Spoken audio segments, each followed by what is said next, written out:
Abercrombie and Fitch. Là, t'es rendu dans les fonds de baril. Ah, mais c'est encore drôle. Ça me donne un ratio PE de 8.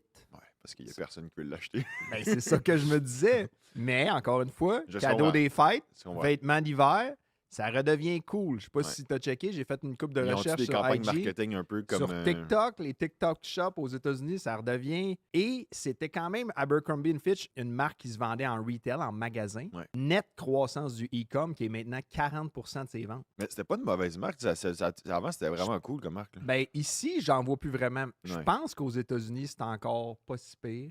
Mais quand En j'étais plus jeune, en tout cas, j'en portais de ça. Moi, ce que j'ai vu, des marges relativement élevées par rapport à ses compétiteurs. On est à 63-64%. Ils ont explosé les earnings au Q2, 7% de hausse des C'est revenus. quoi Ils sont le symbole? profitables. ANF. Ils ont un earnings per share de 2,20 US.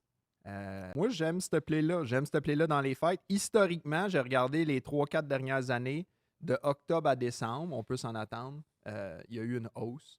Fait que c'est sûr que moi, c'est pas un momentum play, dans le sens que c'est down pas mal, mais c'est un momentum des années passées entre octobre et décembre. C'est un bon moment. Fait que j'y vais avec ce stock-là.